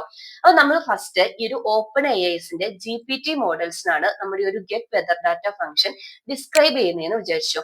ഇപ്പൊ ഒന്നെങ്കിൽ പൈത്തോൺ ഡിക്ഷണറി ഫോർമാറ്റിൽ അല്ലെങ്കിൽ ഒരു JSON ലൈക്ക് ഫോർമാറ്റിൽ നമ്മൾ ഈ ഒരു ഫോർമാറ്റ് സെറ്റ് ചെയ്യുവാണ്, LLM-ന് ഫീഡ് ചെയ്യുവാണ്. നമ്മുടെ വെദർ ഡാറ്റ ഡിസ്ക്രിപ്ഷൻ ഇങ്ങനെയാ കൊടുക്കുന്നതെന്ന് വിചാരിച്ചു. ഫസ്റ്റ് നമ്മുടെ നെയിം എന്ന് പറഞ്ഞിട്ടുള്ള പ്രോപ്പർട്ടിയിൽ ഗെറ്റ് വെദർ എന്ന് പറഞ്ഞിട്ട് നമ്മുടെ ഫംഗ്ഷൻ നെയിം കൊടുക്കുന്നുണ്ട്. അതുപോലെ ഞാൻ നേരത്തെ പറഞ്ഞു ഒരു ഫംഗ്ഷന്റെ നാച്ചുറൽ ലാംഗ്വേജിൽ നമ്മളൊരു ഡിസ്ക്രിപ്ഷൻ കൊടുക്കണമെന്ന്. Get the current whether data in given location എന്ന് പറഞ്ഞ് LLM-ന് മനസ്സിലാവുന്ന രൂപത്തിൽ ഒരു ഫോർമാറ്റും പിന്നെ അതിന് വരാൻ വേണ്ടിയിട്ടുള്ള പാരാമീറ്റേഴ്സും സെറ്റ് ചെയ്ത് കൊടുത്തു. ഇപ്പൊ ഇവിടെയാണെങ്കിൽ ലൊക്കേഷൻ, ടൈപ്പ്, പിന്നെ ഓരോ പാരാമീറ്റേഴ്സും നെസ്റ്റഡ് ഒബ്ജക്റ്റ് ആയിട്ട് കൊടുത്തു. ഓരോന്നിനും ടൈപ്പും അതിന്റെ പ്രോപ്പർട്ടീസും ഉണ്ടാവും. ഇതാണ് നമ്മൾ OpenAIന്റെ ഒരു GPT മോഡലിന് കൊടുക്കുന്നത്. ഇനി നമ്മൾ രണ്ടാമത്തെ ഇതിലേക്ക് വരാം. അതായത് ഞാൻ ഇതേ കാര്യം തന്നെ എനിക്ക് ആൻഡ്രോപിക്സിന്റെ ക്ലോഡ് മോഡലിന് പ്രൊവൈഡ് ചെയ്യണമെന്ന് വിചാരിച്ചു. അപ്പൊ ഇവിടെ ഈ ഒരു സിൻടാക്സ് മാറി. അതായത് ഈ ഒരു നമ്മൾ കോൾ ചെയ്യുന്നത് സെയിം വെദർ APIയിലേക്കാണ്, പക്ഷെ നമ്മൾ ഫീഡ് ചെയ്യുന്ന ഫോർമാറ്റ് ഇവിടെ മാറി. ഇവിടെ നിങ്ങൾ നോക്കുകയാണെന്നുണ്ടെങ്കിൽ നമ്മൾ നേരത്തെ കിട്ടിയത് നെയിം എന്നാണെന്നെങ്കിൽ ഇവിടെ ടൂൾ നെയിം എന്നായി പ്രോപ്പർട്ടി. അതുപോലെ ഡിസ്ക്രിപ്ഷൻ ആണെങ്കിൽ ടൂൾ ഡിസ്ക്രിപ്ഷൻ എന്നായി. സ്കീമയിലാണെങ്കിലും ഡിഫറൻസ് ഉണ്ട്, ഈനം ഫോർമാറ്റിലേക്ക് വന്നിട്ടുണ്ട്. ഇനി ഇതേ കാര്യം തന്നെ ഗൂഗിളിന്റെ ജെമിനി മോഡലിലേക്ക് വരുമ്പോൾ അവിടെ പിന്നെയും മാറി. അതായത് നമ്മുടെ ഫംഗ്ഷൻ നെയിം കൊടുക്കേണ്ടത് ക്യാമൽ കേസ് ഫോർമാറ്റിലേക്ക് വന്നു. അതുപോലെ തന്നെ എന്താ പറയുക, പാരാമീറ്റേഴ്സ് ആണെങ്കിലും ഡിഫറെന്റ് ആയിട്ട് വന്നിട്ടുണ്ട്. അപ്പൊ ഇപ്പൊ നിങ്ങൾ അപ്പൊ എന്താ പറയുക, ഈനം വാല്യൂസ് എല്ലാം അപ്പർ കേസിലേക്ക് മാറിയിട്ടുണ്ട്. അപ്പൊ നമ്മൾ 3 LLM മോഡൽ എടുത്തപ്പം സെയിം റിക്വയർമെന്റിന് വേണ്ടിയിട്ട് ഒരു വെദർ API ടൂളിലേക്ക് കണക്ട് ചെയ്യാൻ വേണ്ടിയിട്ട് ആ ഒരു സജഷന് വേണ്ടി നമ്മൾ ഈ ഒരു 3 മോഡലിനെ 3 ഫോർമാറ്റിൽ ഫീഡ് ചെയ്യണം. ഇപ്പൊ നിങ്ങൾക്ക് N×M എന്ന് പറഞ്ഞിട്ട് ഞാൻ നേരത്തെ പറഞ്ഞ പ്രോബ്ലത്തിന്റെ എക്സാക്ട് മീനിങ് മനസ്സിലായില്ലേ? അതായത് N നമ്പർ ഓഫ് മോഡൽസ് ഉണ്ടെങ്കിൽ നമ്മൾ N number of integration code generate ചെയ്യേണ്ടതായിട്ട് വരും. അതുപോലെ എത്ര നമ്പർ ഓഫ് ടൂൾസ് ഉണ്ടോ ഇൻറ്റു അത്രയും ടൂൾസിലേക്ക് ഡിഫറെന്റ് ആയിട്ട് വരണം. അപ്പൊ ഇതായിരുന്നു MCP സോൾവ് ചെയ്ത ആക്ച്വൽ ഇഷ്യൂ. ഇപ്പൊ ഈ ഒരു കോഡും കൂടെ കണ്ടപ്പോൾ നിങ്ങൾക്ക് എക്സാക്ട് ആ ഒരു ഇത് മനസ്സിലായെന്ന് എനിക്ക് തോന്നുന്നത്. അല്ലെങ്കിൽ നിങ്ങളത് ബാക്കോട്ട് പോയിട്ട് കാണുക, ഞാൻ തന്നിരിക്കുന്ന ആ ഒരു സോഴ്സിലെ നിങ്ങൾ അതിന് പേപ്പേഴ്സ് റീഡ് ചെയ്യാൻ ട്രൈ ചെയ്യാട്ടോ. ഇനി നമ്മൾ MCP എങ്ങനെയാണ് ഈ ഒരു ഇഷ്യൂ സോൾവ് ചെയ്തേ നോക്കാം. അപ്പൊ നിങ്ങൾക്ക് ഡെവലപ്പേഴ്സിന്റെ ഒരു ഡിഫിക്കൽട്ടി മനസ്സിലായില്ലേ? അതായത് ഓരോ LLM വെൻഡേഴ്സിനും ഡിഫറെന്റ് ആയിട്ടുള്ള JSON സ്കീമയായിരുന്നു. ഈവൻ ദോ ഒരു സെയിം അണ്ടർലൈൻ ടൂള് സെയിം ആണ്, അതായത് സെയിം API വെദർ ഡാറ്റയാണ് നമ്മൾ ഫെച്ച് ചെയ്യുന്നതെങ്കിലും ഒരു ഡിഫറെന്റ് ആയിരുന്നു. സോ ഇതൊരു ഇൻഎഫിഷ്യന്റ് ആയിട്ടുള്ള പ്രോസസ് ആണ്. എറേഴ്സിന് ചാൻസ് ഉണ്ട്. അതുപോലെ തന്നെ പ്രീവിയസ്ലി നമ്മൾ ഡിസ്കസ് ചെയ്ത അപ്ഡേഷൻ ആണെങ്കിലും ഒക്കെ ഡിഫിക്കൽട്ട് ആണ്. സോ MCP കൊണ്ടുവന്ന ഒരു കോർ സൊല്യൂഷൻ എന്താണെന്ന് വെച്ചിട്ടുണ്ടെങ്കിൽ ഈ ഒരു പ്രോസസ്സിനെ സ്റ്റാൻഡർഡൈസ് ചെയ്തു. അതായത് നമ്മൾ ഈ ഒരു ടൂളിനെ ഡിഫൈൻ ചെയ്യാൻ, അത് ഫംഗ്ഷൻ ഡെഫിനിഷന് വേണ്ടിയിട്ടാണെങ്കിലും അവൈലബിൾ ആയിട്ടുള്ള ടൂൾ ഡിസ്കവർ ചെയ്യാൻ വേണ്ടിയിട്ടാണെങ്കിലും ഈ ടൂളിനെ എക്സിക്യൂട്ട് ചെയ്യാൻ വേണ്ടിയിട്ടാണെങ്കിലും ഒരു സ്റ്റാൻഡേർഡ് വേ ആണ് MCP പ്രൊവൈഡ് ചെയ്തത്. അതായത് എന്താ പറയാ, ഒരു കോമൺ ലാംഗ്വേജ് അല്ലെങ്കിൽ ഒരു കോമൺ ഫ്രെയിംവർക്ക്. അവിടെ ഇപ്പൊ നമ്മുടെ MCP ക്ലയന്റ്, ഞാൻ ആർക്കിടെക്ചർ എത്തുമ്പോൾ ക്ലയന്റും സെർവറും ഒക്കെ പറയാം കേട്ടോ. ഓരോന്നിനും സെപ്പറേറ്റ് LLM മനസ്സിലാവുന്ന പോലെ സെപ്പറേറ്റ് ചെയ്യാതെ ഒരു MCP സ്റ്റാൻഡേർഡ് ഫോർമാറ്റ് പ്രൊവൈഡ് ചെയ്തു. ഇപ്പൊ നമ്മുടെ ഒരു വെദർ ഡാറ്റന്റെ എക്സാമ്പിൾ എടുക്കുകയാണെന്നുണ്ടെങ്കിൽ ഒരു single unified JSON format provide ചെയ്തു നമ്മുടെ എല്ലാ ഫംഗ്ഷനെയും ഡിസ്ക്രൈബ് ചെയ്യാൻ. ഇപ്പം ഒരു ഗെറ്റ് വെദർ ഡാറ്റ എന്ന് പറഞ്ഞിട്ടുള്ള ആ ഒരു ഫംഗ്ഷൻ ഒറ്റ പ്രാവശ്യം ആ ഒരു ടൂളിന്റെ ഡെഫിനേഷൻ ഒറ്റ പ്രാവശ്യം ഡിഫൈൻ ചെയ്യാൻ മതി. അതൊരു യൂണിവേഴ്സൽ MCP ഫോർമാറ്റ് ആണ്. എല്ലാ ടൂളിനും അക്സെപ്റ്റ് ചെയ്യാൻ പറ്റുന്ന, എല്ലാ LLM മോഡൽസിനും മനസ്സിലാവുന്ന ഒരു യൂണിവേഴ്സൽ MCP ഫോർമാറ്റ് ഡിഫൈൻ ചെയ്തു. പിന്നെ അതുപോലെ തന്നെ ടൂൾ ഡിസ്കവറി ആണെങ്കിലും ഈ ഒരു MCP സെർവർ ത്രൂ ആണ് വരുന്നത്. സാധാരണ പോലെ ഈ ഒരു LLMന് ഈസി ആയിട്ട് മനസ്സിലാവുന്ന പോലെ, അതായത് MCP സെർവർ ആയിരിക്കും അവൈലബിൾ ആയിരിക്കുന്ന ടൂൾസിന്റെ ലിസ്റ്റ് കൊടുക്കുന്നത്. അതിൽ നിന്നായിരിക്കും LLM ബെസ്റ്റ് വൺ പിക്ക് ചെയ്ത് ആ ഒരു ഫോർമാറ്റ് ക്രിയേറ്റ് ചെയ്യുന്നതും എക്സിക്യൂട്ട് ചെയ്യുന്നതൊക്കെ. അത് ഞാൻ ആർക്കിടെക്ചർ എത്തുമ്പോൾ പറഞ്ഞുതരാം. അപ്പൊ ഈ ഒരു പ്രോസസ്സിനെ ഒരു സ്റ്റാൻഡർഡൈസ് ചെയ്തു. അതാണ് MCP ചെയ്തത് കേട്ടോ. അപ്പോൾ ഇത്രയും നേരം നമ്മൾ ഡിസ്കസ് ചെയ്തതിന് നിങ്ങൾക്ക് ഏകദേശം എന്താണ് മോഡൽ കോണ്ടാക്ട്സ് പ്രോട്ടോകോൾ, ഇതിന്റെ ഇമ്പോർട്ടൻസ് ക്ലിയർ ആയില്ലേ? ഇനി നമുക്ക് ഇതിന്റെ MCP ആർക്കിടെക്ചറും അതിന്റെ കോർ കോമ്പോണൻസും എന്താണ് ചെക്ക് ചെയ്ത് നോക്കാം. ഇപ്പം നമ്മുടെ കയ്യിൽ ഒരു AI ബേസ്ഡ് ആയിട്ടുള്ള IDE ഉണ്ട്, AI എൻഹാൻസ്ഡ് IDE ഉണ്ട്. ഇപ്പൊ നമ്മൾ ഡേ ടു ഡേ ലൈഫിൽ യൂസ് ചെയ്യുന്ന വിഷ്വൽ സ്റ്റുഡിയോയിൽ നിങ്ങൾ ഗിറ്റ്ഹബ് കോഡ് പൈലറ്റോ കണ്ടിന്യൂ ഏതെങ്കിലും ഒരു AI എക്സ്റ്റൻഷൻ ഇൻസ്റ്റാൾ ചെയ്തിട്ടുണ്ടെന്ന് വിചാരിക്കുക. അല്ലെങ്കിൽ നമ്മൾ കഴ്സർ AIയോ കോഡ്മേറ്റ് AIയോ ആണ് യൂസ് ചെയ്യുന്നത്. അപ്പം ഇത് നമുക്കറിയാം, നമ്മളിപ്പം ജനറൽ ആയിട്ട് ചോദിക്കുന്ന കൊറീസിനൊക്കെ നിങ്ങൾ പറയുന്ന കൊറീസിനാണെങ്കിലും കോഡിനാണെങ്കിലും ഒക്കെ അവര് കറക്റ്റ് ആയിട്ട് റെസ്പോൺസ് ചെയ്യുന്നുണ്ട്. അതിന്റെ അപ്പുറത്തേക്ക് നമ്മൾ ഇത്രയും നേരം ഡിസ്കസ് ചെയ്തതുപോലെ നമ്മുടെ പൈത്തോണോ അല്ലെ ഒരു ജാവാസ്ക്രിപ്റ്റിന്റെ കോഡ് ഈ AI-നോട് ഡീബഗ് ചെയ്യാൻ പറയുവാണ്, അങ്ങനത്തെ ഒരു റിക്വസ്റ്റ് വരുവാണ്. അല്ലാന്നുണ്ടെങ്കിൽ നമ്മുടെ ഗിറ്റ്ഹബ് റെപ്പോസിറ്ററിന്റെ ഡീറ്റെയിൽസ് എടുത്തു തരാൻ പറയുക, അല്ലെങ്കിൽ നമ്മുടെ ഡാറ്റാബേസിൽ നിന്ന് ഏതെങ്കിലും ഒരു കൊറി റൺ ചെയ്യാൻ പറയുക. ഇങ്ങനെയൊക്കെ പറയുന്ന സമയത്ത് നമ്മൾ നേരത്തെ പറഞ്ഞ പോലെ ഒരു എക്സ്റ്റേണൽ ടൂൾസിലേക്ക് അല്ലെങ്കിൽ ഡാറ്റ സോഴ്സിലേക്ക് അതിന്റെ ഒരു കോണ്ടെക്സ്റ്റ് AI-നെ പ്രൊവൈഡ് ചെയ്യണം. ഇതാണ് നമ്മുടെ റിക്വയർമെന്റ് എന്ന് വിചാരിക്കാം. അപ്പൊ മെയിൻ ആയിട്ടുള്ള ഈ ഒരു MCP കോർ കോമ്പോണൻസ് 3 എണ്ണമാണുള്ളത്. ഒന്ന് അതിന്റെ ഹോസ്റ്റ് ആപ്ലിക്കേഷൻ, രണ്ടാമത്തത് MCP ക്ലയന്റ്, മൂന്നാമത്തത് MCP സെർവർ. ഇനി ഈ ഒരു MCP ക്ലയന്റും സെർവറും ഞാൻ ഡീറ്റെയിൽ ആയിട്ട് പറഞ്ഞുതരാം. ഇത് തമ്മിലുള്ള ഒരു കണക്ഷൻ എസ്റ്റാബ്ലിഷ് ചെയ്യാനും കമ്മ്യൂണിക്കേഷൻ പ്രൊവൈഡ് ചെയ്യാനൊക്കെ ഉള്ള ഒരു ട്രാൻസ്പോർട്ട് ലെയറും കൂടി ഉണ്ട് കേട്ടോ. കുറെ പേര് പറയുമ്പോൾ വിട്ടുപോകുന്ന ഒരു ലെയർ ആണിത്. അപ്പൊ നമുക്ക് ഇതിന്റെ ഏറ്റവും കോർ കോമ്പോണന്റ് ഹോസ്റ്റ് ആപ്ലിക്കേഷനിൽ നിന്ന് സ്റ്റാർട്ട് ചെയ്യാം. ഹോസ്റ്റ് ആപ്ലിക്കേഷൻ എന്ന് പറഞ്ഞാൽ നമ്മൾ ഡേ ടു ഡേ ലൈഫിൽ യൂസ് ചെയ്യുന്ന ഒരു വെബ് ബേസ്ഡ് എല്ലാം, അതായത് ചാറ്റ് ഓപ്പൺ ഐന്റെ ചാറ്റ് അല്ലെങ്കിൽ GPT, എന്താ പറയാ, ജെമിനൈനോ ഏതെങ്കിലും ഒരു എന്താ പറയാ വെബ് ബേസ്ഡ് ചാറ്റ് ഇന്റർഫേസ് എടുക്കാം. അല്ലാന്നുണ്ടെങ്കിൽ ഡെവലപ്പേഴ്സിന്റെ പെർസ്പെക്ടീവ് എന്ന് ആലോചിക്കുമ്പോൾ ഇപ്പൊ നമ്മൾ പറഞ്ഞ പോലെ കൾസർ എയോ കോർഡിനേറ്റ് എയോ അല്ലെങ്കിൽ നമ്മുടെ വിഷ്വൽ സ്റ്റുഡിയോ തന്നെ അതിൽ AI എൻഹാൻസ്ഡ് ആയിട്ടുള്ള ഐഡിയ, അതായത് AI എക്സ്റ്റൻഷൻസ് ഉണ്ടെങ്കിൽ അത് എടുക്കാം. അല്ലെങ്കിൽ സെഡോ ക്ലീനോ കണ്ടിന്യൂോ ഏതെങ്കിലും ഒരു AI എൻഹാൻസ്ഡ് ഐഡിയെ ഹോസ്റ്റ് ആപ്ലിക്കേഷൻ ആണെന്ന് പറയാം. അതുമല്ലെങ്കിൽ ഡെസ്ക്ടോപ്പ് AI ചാറ്റ് ബോട്ട്സ്, അതായത് ഇപ്പം ക്ലൗഡിന്റെ ഡെസ്ക്ടോപ്പ്, മൈക്രോസോഫ്റ്റ് കോപൈലറ്റിന്റെ ഡെസ്ക്ടോപ്പിന്റെ വേർഷൻ, റേകാസ്റ്റിന്റേത്, അല്ലെങ്കിൽ എന്താ പറയാ മോണിക്ക ഡെസ്ക്ടോപ്പ് ആപ്ലിക്കേഷൻ, ഏതെങ്കിലും ഒരു ഡെസ്ക്ടോപ്പ് AI ആപ്ലിക്കേഷൻ.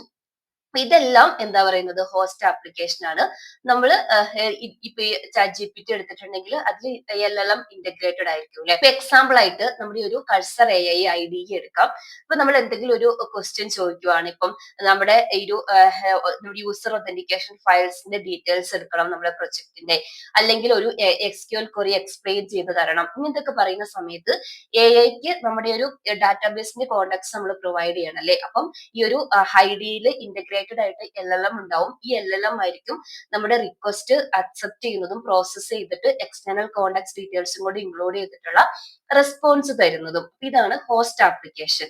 ഇനി ഈ ഹോസ്റ്റ് ആപ്ലിക്കേഷനിൽ ഇന്റഗ്രേറ്റഡ് ആയിട്ടുള്ള പാർട്ടാണ് MCP ക്ലയന്റ് എന്ന് പറയുന്നത്. അതായത് നമ്മൾ കുറെ നേരമായിട്ട് പറയുന്നുണ്ട്, എന്താ പറയുക, എക്സ്റ്റേണൽ സോഴ്സിലേക്ക് നമ്മുടെ കോഡിലേക്ക് ഇന്റഗ്രേറ്റ് ചെയ്യുമ്പോൾ അല്ലെങ്കിൽ LLM ഇന്ററാക്ട് ചെയ്യുമ്പോൾ അതിന് സ്റ്റാൻഡർഡൈസ് ചെയ്യുന്നതാണ് MCP എന്ന്. അപ്പം ഈ ഒരു ഹോസ്റ്റ് ആപ്ലിക്കേഷനിൽ ഇന്റഗ്രേറ്റ് ചെയ്ത് വരുന്നതാണ്, ഇന്റഗ്രേറ്റഡ് ആണ് MCP ക്ലയന്റ്. ഇതെന്താന്ന് വെച്ചിട്ടുണ്ടെങ്കിൽ നമ്മളിപ്പോ ഈ പറഞ്ഞ റിക്വസ്റ്റ്, ഇപ്പം എക്സാമ്പിൾ ആയിട്ട് നമ്മൾ നേരത്തെ പറഞ്ഞ പോലെ ഈ ഒരു കൾസർ AIക്ക് നമ്മുടെ ഗിറ്റ്ഹബ് റെപ്പോസിറ്ററിനെ ആക്സസ് ചെയ്യണമെങ്കിൽ അതിന്റെ ഡീറ്റെയിൽസ് എടുക്കണം എന്നുണ്ടെങ്കിൽ, ഇപ്പൊ ഗിറ്റ്ഹബ് ആയിട്ടുള്ള റിലേറ്റ് ചെയ്തിട്ടുള്ള എന്തെങ്കിലും ഒരു ക്വറി നമ്മൾ ഒരു AIയിലേക്ക് നമ്മൾ കൊടുക്കുന്ന സമയത്ത് അതിന്റെ അകത്ത് ബിൽറ്റിൻ ആയിട്ട് വരുന്നതാണ് ഈ ഒരു MCP ക്ലയന്റ്. അപ്പൊ ഈ MCP ക്ലയന്റ് എന്ത് ചെയ്യുന്നതെന്ന് വെച്ചാൽ നമ്മൾ കൊടുത്തിരിക്കുന്ന ഒരു പ്രോംപ്റ്റ് അല്ലെങ്കിൽ യൂസറിന്റെ സൈഡിൽ നിന്ന് വരുന്ന ആ ഒരു യൂസർ റിക്വസ്റ്റ് റിസീവ് ചെയ്തിട്ട് ഒരു നെക്സ്റ്റ് നമ്മൾ പഠിക്കാൻ പോകുന്ന MCP സെർവറിന് മനസ്സിലാവുന്ന ഫോർമാറ്റിൽ സ്റ്റാൻഡേർഡ് MCP മെസ്സേജ് ക്രിയേറ്റ് ചെയ്യുക. നമ്മൾ നേരത്തെ കണ്ടിട്ടുണ്ടായിരുന്നില്ലേ ഒരു ഫംഗ്ഷൻ ഡിസ്ക്രിപ്ഷൻ ഒക്കെ ഓൾറെഡി നമ്മൾ നോക്കിയിട്ടുണ്ടായിരുന്നല്ലോ. അതുപോലെ ഈ റിക്വസ്റ്റിനെ MCP സെർവറിലേക്കാണ് നെക്സ്റ്റ് ഫോർവേഡ് ചെയ്യുന്നത് MCP ക്ലയന്റ്. അപ്പൊ ഓരോ റിക്വസ്റ്റും ഓരോ ഫോർമാറ്റ് എന്നുള്ള അതൊക്കെ മാറ്റിയിട്ട് ഒരു കോമൺ ഫോർമാറ്റ്, ഒരു standard MCP message format create ചെയ്യും നമ്മുടെ ക്വസ്റ്റിനെ ബേസ് ചെയ്തിട്ട്. ഇപ്പം ഞാൻ പറഞ്ഞ പോലെ ഇത് ഇൻബിൽറ്റ് ആണ്. അപ്പൊ റെസ്പോൺസിബിലിറ്റി എന്ന് പറയുന്നത് ഈ ഒരു MCP സെർവറിലേക്കുള്ള കണക്ഷൻ മാനേജ് ചെയ്യുക, യൂസർ റിക്വസ്റ്റിനെ MCP ഫോർമാറ്റിലേക്ക് ട്രാൻസ്ലേറ്റ് ചെയ്യുക. ഇതാണ് ഹോസ്റ്റ് ആപ്ലിക്കേഷനും അതിൽ ഇന്റഗ്രേറ്റ് ആയിട്ട് വരുന്ന MCP ക്ലയന്റും. ഇനി നമുക്ക് മൂന്നാമത്തെ കോമ്പോണന്റ് MCP സെർവറിലേക്ക് വരാം. ഇവരാണ് ആക്ച്വലി നമ്മുടെ എക്സ്റ്റേണൽ സിസ്റ്റംസ് അല്ലെങ്കിൽ സർവീസസുമായിട്ട് കണക്ട് ചെയ്ത് ആ കോണ്ടാക്ട്സ് എടുത്തിട്ട് വന്നിട്ട് നമ്മുടെ AIക്ക് പ്രൊവൈഡ് ചെയ്യുന്നത്. അപ്പൊ ഓരോ സെർവറും അത് ഓരോ സിംഗിൾ പോയിന്റ് ഇന്റഗ്രേഷനിൽ ഫോക്കസ്ഡ് ആയിരിക്കും കേട്ടോ. എക്സാമ്പിൾ ആയിട്ട് പറയുവാണെങ്കിൽ ഗിറ്റ്ഹബിന്റെ MCP സെർവർ അതിപ്പോ ഒരു സെപ്പറേറ്റ് സെർവർ ആണ്. ഇപ്പൊ നമ്മുടെ ഗിറ്റ്ഹബ് APIനെ ആക്സസ് ചെയ്തിട്ട് ഇത് കോണ്ടെക്സ്റ്റ് പ്രൊവൈഡ് ചെയ്യാൻ വേണ്ടിയിട്ട് നമ്മൾ നേരത്തെ പറഞ്ഞ എക്സാമ്പിളിൽ നമ്മുടെ കൾസർ AI അതിൽ ഇന്റഗ്രേറ്റ് ചെയ്തിരിക്കുന്ന MCP ക്ലയന്റ് എന്തെങ്കിലും ഒരു റിക്വസ്റ്റ് ഈ ഗിറ്റ്ഹബ് റിലേറ്റ് ചെയ്തിട്ട് ഒരു റെപ്പോസിറ്ററി ഇൻഫർമേഷൻ ഫെച്ച് ചെയ്യാൻ വേണ്ടിയിട്ട് ഈ ഒരു request MCP client GitHub MCP സെർവറിലേക്ക് ഫോർവേഡ് ചെയ്യുന്നു. ഈ ഒരു MCP സെർവർ ഇത് റിസീവ് ചെയ്തിട്ട് ഗിറ്റ്ഹബുമായിട്ട് ഇന്ററാക്ട് ചെയ്തിട്ട് റെലവെന്റ് ആയിട്ടുള്ള കോഡും കമ്മിറ്റിന്റെ ഹിസ്റ്ററി അത് വേണ്ടെങ്കിൽ അതും, അല്ലെങ്കിൽ എന്തെങ്കിലും ഡാറ്റ ഒക്കെ ആക്സസ് ചെയ്ത് MCP സ്റ്റാൻഡേർഡ് ഫോർമാറ്റിലാക്കി തിരിച്ചിത് LLMന് റിട്ടേൺ ചെയ്യും. ഇനി വേറൊരു MCP സെർവർ എക്സാമ്പിൾ പറയുകയാണെങ്കിൽ നമ്മുടെ പോസ്റ്റ്ഗ്രസ് എസ്ക്യൂഎൽ MCP സെർവർ. ഇതിപ്പോ നമ്മുടെ ഈ ഒരു എഗെയിൻ നമ്മുടെ കൾച്ചർ ഐക്ക് നമ്മുടെ ഡാറ്റാബേസുമായിട്ട് കണക്ട് ചെയ്തിട്ട് എന്തെങ്കിലും ക്വറി റൺ ചെയ്യണം, അല്ലെങ്കിൽ നമ്മുടെ ഡാറ്റാബേസിന്റെ സ്കീമ ഡീറ്റെയിൽസ് ആക്സസ് ചെയ്യണം. അങ്ങനെ വരുന്ന സമയത്ത് നമ്മൾ നേരത്തെ പറഞ്ഞ ആ ഒരു GitHub MCP സെർവർ പോലെ തന്നെ ഈ MCP ക്ലയന്റിന്റെ റിക്വസ്റ്റ് റിസീവ് ചെയ്ത് പോസ്റ്റ്ഗ്രസ് MCP സെർവറും ഈ റിക്വസ്റ്റിനെ ഹാൻഡിൽ ചെയ്ത് ഔട്ട്പുട്ട് റിട്ടേൺ ചെയ്യും. അതുപോലെ ഇപ്പം മീൻസ് ആ പോസ്റ്റ്ഗ്രസിന്റെ ഡാറ്റാബേസിലേക്ക് ഫോർവേഡ് ചെയ്യും. അവിടെ നിന്നായിരിക്കും ഡാറ്റ ആക്സസ് ചെയ്യുന്നത്. അതുപോലെ ഇപ്പൊ നമ്മുടെ ലോക്കൽ പ്രൊജക്ട് ഫയൽസ് എന്തെങ്കിലും ഈ നമ്മുടെ LLM വേണം, അതായത് ഡാറ്റ ആക്സസ് ചെയ്യാൻ വേണ്ടിയിട്ടോ ഫയൽ കോൺഫിഗർ ചെയ്യാൻ വേണ്ടിയിട്ടോ എന്തെങ്കിലും ബഗ് ഫിക്സിനൊക്കെ വേണമെന്നുണ്ടെങ്കിൽ local file system MCP server use ചെയ്യാം. സോ അപ്പൊ ഇതാണ് MCP സെർവർ. ഇനി നമ്മുടെ ഫൈനൽ കോമ്പോണന്റ് ട്രാൻസ്പോർട്ട് ലെയറിലേക്ക് വരുവാണെങ്കിൽ നമ്മളിപ്പോ പറഞ്ഞ ആ ഒരു MCP ക്ലയന്റും MCP സെർവറിന്റെയും ഇടയിലുള്ള ഒരു കമ്മ്യൂണിക്കേഷനും യൂസ് ചെയ്യുന്നതാണ്. അതായത് ഇപ്പൊ നമ്മൾ രണ്ട് എക്സാമ്പിൾ പറഞ്ഞില്ലേ, നമ്മുടെ ലോക്കലിൽ ഇപ്പൊ എക്സാമ്പിൾ ആയിട്ട് നമ്മൾ നേരത്തെ പറഞ്ഞ GitHub MCP സെർവർ എടുക്കുവാണെങ്കിൽ അത് ഇൻ കേസ് നമ്മുടെ ലോക്കൽ മെഷീനിൽ ഒരു ബാക്ക്ഗ്രൗണ്ട് പ്രോസസ് ആയിട്ട് റൺ ചെയ്യുവാണ്. അതായത് നമ്മുടെ ഒരു കൾച്ചർ AIന്റെ അതിൽ ഒരു പ്ലഗിൻ ആയിട്ടാണ് നമ്മൾ ഇത് ഇൻസ്റ്റാൾ ചെയ്തിട്ടുള്ളതെന്ന് വിചാരിച്ചു. അപ്പൊ എങ്ങനെയായിരിക്കും ഈ ഒരു കൾച്ചർ AIന്റെ MCP ക്ലയന്റും അതുപോലെ ഈ ഒരു GitHubന്റെ MCP സെർവറും ഒരു STDIO, അത് സ്റ്റാൻഡേർഡ് ഇൻപുട്ട് ഔട്ട്പുട്ട് ഒരു എക്സാമ്പിൾ ആണ്. അത് ത്രൂ ആയിരിക്കും കമ്മ്യൂണിക്കേറ്റ് ചെയ്യുന്നത്. ദാറ്റ് മീൻസ് ഇത് ടൈറ്റ്ലി ഇന്റഗ്രേറ്റഡ് ആയിരിക്കും. മീൻസ് ലോക്കലി ആണല്ലോ ഇത് ഫംഗ്ഷൻ ചെയ്യുന്നത്. ഇനി അല്ല, നമ്മൾ രണ്ടാമത് പറഞ്ഞ എക്സാമ്പിൾ പോസ്റ്റ്ഗ്രസിന്റെ MCP സെർവർ നമ്മൾ റിമോട്ട്ലി ആണ് ആക്സസ് ചെയ്യുന്നത് വിചാരിച്ചു. ഒരു റിമോട്ട് സർവീസ് ആണ് പ്രൊവൈഡ് ചെയ്യുന്നതെന്നുണ്ടെങ്കിൽ അവിടെ എന്തായിരിക്കും നമ്മൾ റെസ്റ്റ്ഫുൾ API ഒക്കെ ചെയ്യുന്ന പോലെ തന്നെ, റെസ്റ്റ് API ഒക്കെ യൂസ് ചെയ്തിട്ട് ചെയ്യുന്ന പോലെ തന്നെ MCP ക്ലയന്റ് ഒരു HTTP റിക്വസ്റ്റ് ആയിരിക്കും സെൻഡ് ചെയ്യുന്നത്. അതിന്റെ കൂടെ സെർവർ സെൻഡ് ഇവന്റ്സ് അതായത് ഈ ഒരു MCP സെർവർ ആയിരിക്കും നമ്മുടെ സെർവറിൽ നിന്ന് ഇപ്പൊ ഡാറ്റാബേസിൽ നിന്ന് റിട്ടേൺ വരുന്ന ക്വറിന്റെ ഔട്ട്പുട്ടോ അല്ലെങ്കിൽ സ്കീമേന്റെ ഡെഫിനേഷൻസ് ഒക്കെ അതിന് റിസീവ് ചെയ്തിട്ട് നമ്മൾ നേരത്തെ പറഞ്ഞ ഒരു സ്റ്റാൻഡേർഡ് ഫോർമാറ്റിലാക്കിയിട്ട് തിരിച്ച് LLMന് പ്രൊവൈഡ് ചെയ്യുന്നത്. അപ്പം ഒരു റിയൽ ടൈം അപ്ഡേറ്റ്സ് വരുന്ന സമയത്ത് അല്ലെങ്കിൽ ലോങ് റണ്ണിങ് ആയിട്ടുള്ള ഒരു ഓപ്പറേഷൻ എപ്പോഴും ഈ ഒരു HTTP plus SSE server send events ഈ ഒരു കോമ്പിനേഷനിലായിരിക്കും വർക്ക് ചെയ്യുന്നത്. ബേസിക്കലി ഒരു കമ്മ്യൂണിക്കേഷൻ എസ്റ്റാബ്ലിഷ്മെന്റ് ആണ് ഈ ഒരു ലെയർ കൊണ്ട് ഉദ്ദേശിക്കുന്നത് കേട്ടോ. ഈ ഒരു 4 മെയിൻ കോമ്പോണൻസ് ആണ് ഈ ഒരു MCPന്റെ പാർട്ടായിട്ട് വരുന്നത്. ഇനി നമുക്ക് ഇതിന്റെ ആർക്കിടെക്ചർ അല്ലെങ്കിൽ ഒരു ഫംഗ്ഷനാലിറ്റി നോക്കാം. സോ നമുക്ക് ഹൗ MCP വർക്ക്സ്, എങ്ങനെയാണ് ഈ ഒരു ആപ്ലിക്കേഷൻ ഇന്ററാക്ട് ചെയ്യുന്നത്, ഈ ഒരു നമ്മളിപ്പോ ഈ പറഞ്ഞ 4 കോമ്പോണൻസും യൂസ് ചെയ്തിട്ട് എക്സ്റ്റേണൽ ഡാറ്റാസ് ആക്സസ് ചെയ്ത് LLMന് പ്രൊവൈഡ് ചെയ്യുന്നതെന്ന് ചെക്ക് ചെയ്ത് നോക്കാം. അപ്പൊ നമുക്ക് ഇതിനെ 2 സ്റ്റെപ്പായിട്ട് ഡിവൈഡ് ചെയ്യാം. First step protocol hand shake. അതായത് നമ്മൾ ഫസ്റ്റ് ടൈം നമ്മളിപ്പോ നേരത്തെ ഡിസ്കസ് ചെയ്ത ഏതെങ്കിലും ഒരു ഹോസ്റ്റ് ആപ്ലിക്കേഷൻ, അതായത് ഇപ്പം ഡെസ്ക്ടോപ്പ് ആപ്ലിക്കേഷൻ ആയിരിക്കാം, അല്ലെങ്കിൽ നിങ്ങളുടെ വെബ് ഇന്റർഫേസ് ആയിരിക്കാം, അല്ലെങ്കിൽ IDE ആയിരിക്കാം. നമുക്ക് എക്സാമ്പിൾ ആയിട്ട് ക്ലോഡ് ഡെസ്ക്ടോപ്പ് എടുക്കാം. ഫസ്റ്റ് ടൈം ഈ ഒരു ക്ലോഡ് ഡെസ്ക്ടോപ്പ് നമ്മൾ സ്റ്റാർട്ട് ചെയ്യുമ്പോൾ നമ്മൾ ഓൾറെഡി പറഞ്ഞു ഇതിൽ ബിൽറ്റ് ഇൻ ആയിട്ട് എന്തുണ്ടാവും, ക്ലോഡിന്റെ ഒക്കെ കേസിൽ ആൻഡ്രോപിക് ആണല്ലോ ഒരു MCP കോൺസെപ്റ്റ് കൊണ്ടുവന്നത്. അപ്പോൾ ഡെഫിനറ്റ് ആയിട്ടും MCP ക്ലയന്റിന്റെ അതിൽ ഇന്റഗ്രേറ്റഡ് ആയിരിക്കും. സോ എന്ത് ചെയ്യും, ഈ ഓട്ടോമാറ്റിക് ആയിട്ട് പ്രീ കോൺഫിഗർഡ് ആയിട്ടുള്ള MCP സെർവറിലേക്ക് നമ്മുടെ ഡിവൈസസിൽ അല്ലെങ്കിൽ നെറ്റ്വർക്ക് ത്രൂ ആക്സസ് ചെയ്യാൻ പറ്റുന്ന MCP സെർവറിലേക്ക് ഇത് കണക്ട് ചെയ്യും. ഓക്കെ, അപ്പൊ ഫസ്റ്റ് സ്റ്റെപ്പ് എന്ന് പറയുന്നത് ഇനിഷ്യൽ കണക്ഷൻ ആണ്. ഇനിഷ്യൽ കണക്ഷൻ ഇപ്പൊ നമ്മൾ ഈ പറഞ്ഞ ക്ലോഡ് ഡെസ്ക്ടോപ്പ് നമ്മുടെ സിസ്റ്റത്തിൽ ലോഞ്ച് ചെയ്യുന്ന സമയത്ത് അതിലെ built in MCP client automatically pre configured ആയിട്ടുള്ള എല്ലാ MCP സെർവറിലേക്കും, അത് ബാക്ക്ഗ്രൗണ്ടിൽ റൺ ചെയ്യുന്ന എല്ലാ സെർവറിലേക്കും ഈ ഒരു കണക്ഷൻ എസ്റ്റാബ്ലിഷ് ചെയ്യും. ഇപ്പൊ എക്സാമ്പിൾ ആയിട്ട് നമുക്ക് 3 MCP സെർവറുകൾ എടുക്കാം. ഇപ്പൊ നമ്മൾ ഒരു കമ്പനി ആണെന്ന് വിചാരിച്ചു, നമ്മളൊരു കമ്പനിയാണ് റൺ ചെയ്യുന്നത്. അവിടെ നമുക്ക് ഏതെങ്കിലും ഒരു ടാസ്ക് ഇപ്പൊ ഒരു IT ഇൻഡസ്ട്രിയിലാണ് ഡെഫിനറ്റ് ആയിട്ടും ടാസ്ക് മാനേജ് ചെയ്യാൻ വേണ്ടിയിട്ട് ഏതെങ്കിലും ഒരു സോഫ്റ്റ്വെയർ യൂസ് ചെയ്യുന്നുണ്ടാവുമല്ലോ. ഇപ്പൊ നോഷനോ അല്ലെങ്കിൽ കോൺഫ്ലുവൻസോ ട്രില്ലോയോ ഏതെങ്കിലും യൂസ് ചെയ്യുന്നുണ്ടാവും. നമുക്കിപ്പോ നോഷൻ എക്സാമ്പിൾ ആയിട്ട് എടുക്കാം. അപ്പൊ എന്താവും, ഇപ്പൊ നോഷൻ ഒരു MCP സെർവർ ഉണ്ടാവൂലേ, അത് നമ്മുടെ സിസ്റ്റത്തിൽ ഒന്നെങ്കിൽ ലോക്കലി ആ ഒരു ഏജന്റ് ആയിട്ട് റൺ ചെയ്യുന്നുണ്ടാവും, അല്ലെങ്കിൽ അതർ സ്മോൾ ഡിവൈസസിൽ റൺ ചെയ്യുന്നുണ്ടാവും. അപ്പൊ എങ്ങനെയാണെങ്കിലും ഒരു അതിലേക്ക് കണക്ട് ചെയ്യും. പിന്നെ നമ്മളിപ്പം ഒരു ലൊക്കേഷൻ അല്ലെങ്കിൽ ടൈം ഡീറ്റെയിൽസ് പ്രൊവൈഡ് ചെയ്യാൻ വേണ്ടിയിട്ട് ഒരു MCP സെർവർ ഉണ്ടെന്ന് വിചാരിച്ചു, ടൈം ലൊക്കേഷൻ MCP സെർവർ.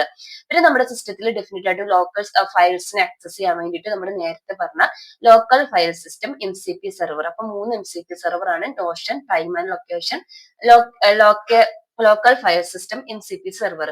അപ്പൊ എന്ത് ചെയ്യും, നമ്മൾ ഈ ഒരു ക്ലോഡ് ഡെസ്ക്ടോപ്പ് ലോഞ്ച് ചെയ്യുമ്പോൾ ഈ 3 സെർവറുമായിട്ട് കണക്ഷൻ എസ്റ്റാബ്ലിഷ് ചെയ്യും.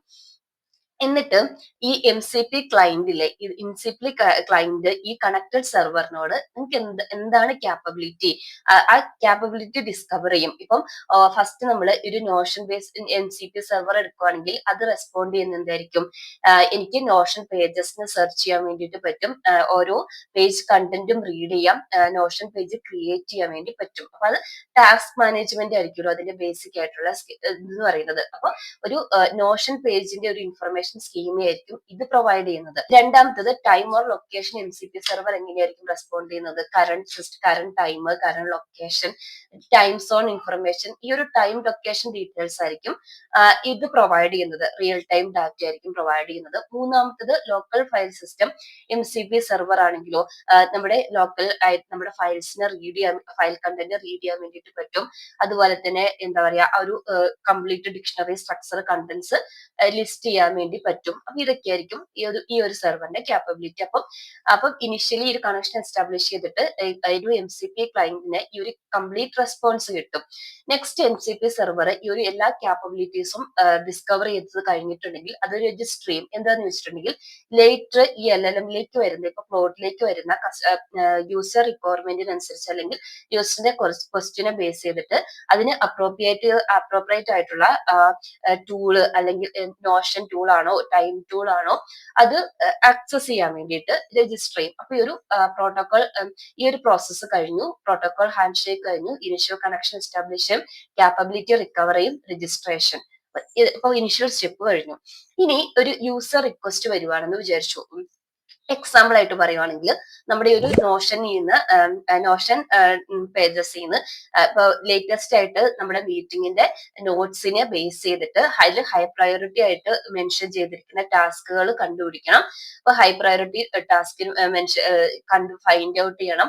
അതുപോലെ തന്നെ വേറൊരു റിക്വയർമെന്റ്, ഇതിനായിട്ട് ബന്ധമില്ലാത്തൊരു റിക്വയർമെന്റ്, ഇപ്പം ലണ്ടൻ സിറ്റിയിലെ ഇപ്പോഴത്തെ കറണ്ട് ടൈം എത്രയാണെന്ന് കണ്ടുപിടിക്കണം. അപ്പൊ രണ്ട് റിക്വയർമെന്റ് വന്നു. ഒന്ന് ലേറ്റസ്റ്റ് ആയിട്ടുള്ള മീറ്റിംഗ് നോട്ട്സിനെ സമ്മറൈസ് ചെയ്തിട്ട് ഹൈ പ്രയോറിറ്റി ടാസ്ക് ഫൈൻഡ് ചെയ്യണം. രണ്ടാമത്തെ റിക്വയർമെന്റ് ഈ ഒരു ലണ്ടൻ സിറ്റിയിലെ ടൈമർ റിട്ടേൺ ചെയ്യണം. അപ്പം LLMലേക്ക്, നമ്മുടെ LLM ഇപ്പോൾ ഇവിടെ ക്ലോഡ് ഡെസ്ക്ടോപ്പ് ആണല്ലോ, ഈ ഒരു ക്വസ്റ്റ്യൻ അനലൈസ് ചെയ്യും. അതിന് മനസ്സിലാവും രണ്ട് ഡിസ്റ്റിക് നീഡ്സ് ആണുള്ളത്. ഇതിനെ ട്രെയിൻ ചെയ്തിരിക്കുന്ന ഡാറ്റ, സ്റ്റാൻഡ് അലോൺ ഡാറ്റ മാത്രം യൂസ് ചെയ്തിട്ട് ഒരു റിക്വസ്റ്റ് ഫുൾഫിൽ ചെയ്യാൻ പറ്റില്ല. സോ എന്ത് ചെയ്യും, അത് ആക്സസ് എന്താ പറയാ, രണ്ട് ഇതിനെ, അതായത് എക്സ്റ്റേണൽ ടൂൾസിനെ ആക്സസ് ചെയ്യാൻ, പ്രോസസ് ചെയ്യാൻ വേണം. ഫസ്റ്റ് എന്ന് പറഞ്ഞാൽ ലേറ്റസ്റ്റ് മീറ്റിംഗ് നോട്ട്സിന് വേണമെങ്കിൽ നോഷൻ സെർവറിന് വേണം. അതുപോലെ കറണ്ട് ടൈം ഡീറ്റെയിൽസ് വേണമെന്നുണ്ടെങ്കിൽ നമ്മുടെ ഒരു ടൈം സോൺ സെർവറിന് വേണം. സോ നെക്സ്റ്റ് സ്റ്റെപ്പ് എന്തായിരിക്കും, അപ്രോപ്രിയേറ്റീവ് ആയിട്ടുള്ള റിസോഴ്സിനെ അല്ലെങ്കിൽ ടൂൾസിനെ സെലക്ട് ചെയ്യണം.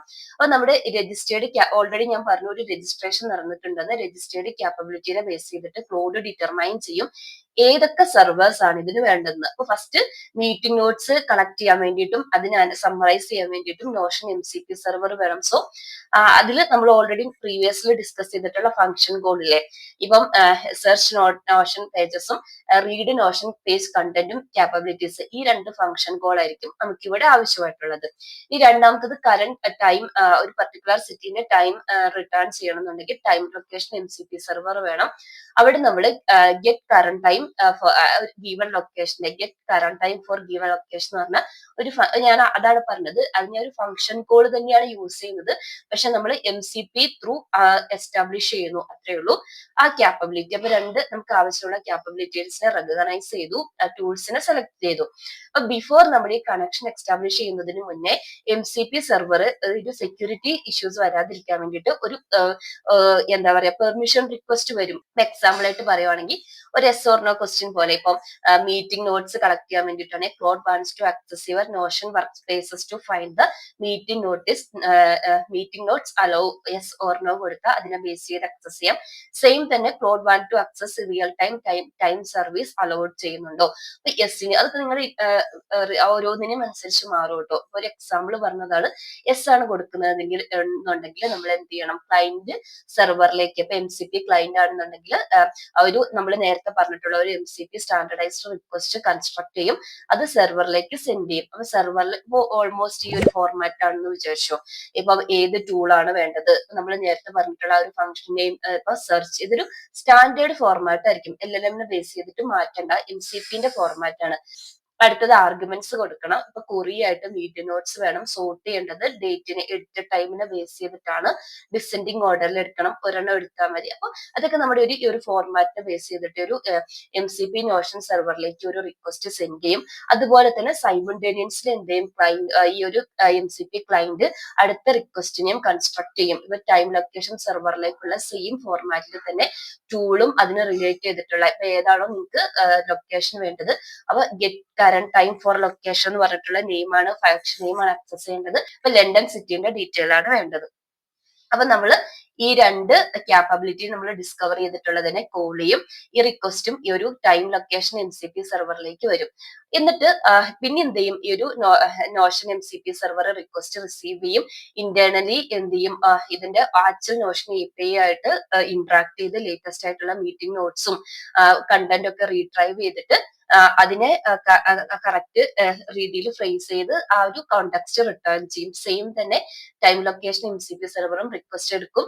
റിയൽ ടൈം സർവീസസ് അല്ലെങ്കിൽ അതിന് അപ്പൊ ഒരു റിയൽ ടൈം സർവീസിനായിരിക്കും റിട്ടേൺ ചെയ്യുന്നത്. ഫൈനലി ഈ ഒരു നോഷൻ MCP സെർവർ എന്ത് ചെയ്യും? ലേറ്റസ്റ്റ് മീറ്റിംഗ് നോട്ട്സിനെയും പിന്നെ എന്താ പറയുക, അതിൽ ലിസ്റ്റ് ചെയ്തിരിക്കുന്ന എല്ലാ ഐഡന്റിഫൈഡ് ടാസ്കിനെ എല്ലാം ബേസ് ചെയ്തിട്ട് ഒരു റെസ്പോൺസ് MCP ക്ലയന്റിന് കൊടുക്കും. അതുപോലെ തന്നെയാണ് ടൈം ലൊക്കേഷൻ ആണെങ്കിലും നമ്മൾ അവരാ കൊടുത്തിരിക്കുന്ന സെറ്റിനെ ബേസ് ചെയ്തിട്ടുള്ള ടൈമും റിട്ടേൺ ചെയ്യും. ഫൈനലി ക്ലോ ഡെസ്ക്ടോപ്പ് MCP ക്ലയന്റ് ഈ രണ്ട് റിസൾട്ടും റിസീവ് ചെയ്യും. അപ്പൊ പുതിയ റെസ്പോൺസിലേക്ക് ഈ ഒരു രണ്ട് കോണ്ടെക്സ്റ്റും ഇപ്പൊ കിട്ടിയിരിക്കുന്ന രണ്ട് ഡാറ്റയും, അതിപ്പോ ടാസ്കിനെ ബേസ് ചെയ്തിട്ടുള്ള ഡാറ്റ ആണെങ്കിലും ടൈമിനെ ബേസ് ചെയ്തിട്ടുള്ള ഡാറ്റ ആണെങ്കിലും ഇൻക്ലൂഡ് ചെയ്യും. ഫൈനലി ക്ലോഡ് ഡെസ്ക്ടോപ്പിൽ ഈ നോഷൻ നോട്ട്സിനെ ബേസ് ചെയ്ത് അതിനെ സമ്മറൈസ് ചെയ്തിട്ട് ഹൈ പ്രയോറിറ്റി ആയിട്ടുള്ള ടാസ്കിനെ ഫൈൻഡ് ചെയ്യും. അതുപോലെ തന്നെ ലണ്ടൻ സിറ്റിന്റെ ആ ഒരു ടൈം ഡീറ്റെയിൽസും കൂടെ ഇന്റഗ്രേറ്റ് ചെയ്യും ഈ ഒരു റെസ്പോൺസിന്റെ കൂടെ. എന്നിട്ട് നമുക്ക് അസ്യൂം ചെയ്യാം, ഈ ഒരു നമുക്ക് സാധാരണ ChatGPT എന്നൊക്കെ ഒരു ഔട്ട്പുട്ട് കിട്ടുന്ന പോലെ തന്നെ ഈ ഒരു ഫോർമാറ്റിലായിരിക്കും നമുക്ക് ഒരു ഔട്ട്പുട്ട് കിട്ടുന്നത്. ഫോർ എക്സാമ്പിൾ ആയിട്ട് എന്താ പറയുക, Q3 ബഡ്ജറ്റ് അലോക്കേഷൻ ആണ് അതിന് ബേസ് ചെയ്തിട്ടുള്ള ഡിസ്കഷനിൽ. ഇപ്പൊ ഒരു Q3 ബഡ്ജറ്റ് വീക്കെൻഡ് ആകുമ്പോഴത്തേക്കും റിവ്യൂ ചെയ്യണം, അതാണ് ഹൈ പ്രയോറിറ്റി ടാസ്ക്. അതിന്റെ കൂടെ നിങ്ങൾക്ക് ടൈം സോൺ ഇതാണ്, ടൈം ഡീറ്റെയിൽസ് ഇതാണ് എന്നൊക്കെ പറഞ്ഞിട്ടുള്ള അക്യുറേറ്റ് ഡാറ്റ ആയിരിക്കും നമുക്ക് ഈ ഒരു ക്ലൗഡ് ജനറേറ്റ് ചെയ്തിട്ട് റെസ്പോൺസ് ആയിട്ട് തരുന്നത്. ഇതാണ് MCP സെർവറും അതിന്റെ ബേസിക് ആയിട്ടുള്ള ഫംഗ്ഷനാലിറ്റിയും. ഇനി നെക്സ്റ്റ് വീഡിയോയിൽ നമുക്ക് ഒരു AI ഏജന്റിൽ ഒരു MCPയും കൂടെ ഇന്റഗ്രേറ്റ് ചെയ്തിട്ട് ഒരു കോഡിന്റെ എക്സാമ്പിൾ ചെക്ക് ചെയ്ത് നോക്കാം കേട്ടോ. നമ്മുടെ പ്രീവിയസ് വീഡിയോ കണ്ടിട്ടില്ലാത്തവർ അതൊന്ന് കണ്ടു നോക്കാം. പിന്നെ വീഡിയോ ഇത്രയേ ഉള്ളൂ. എനിക്ക് യൂസ്ഫുൾ ആണ്, ഒന്ന് ലൈക്ക് ചെയ്യുക. സബ്സ്ക്രൈബ് ചെയ്യാത്തവരൊന്ന് സബ്സ്ക്രൈബ് ചെയ്ത് സപ്പോർട്ട് ചെയ്യുക. താങ്ക്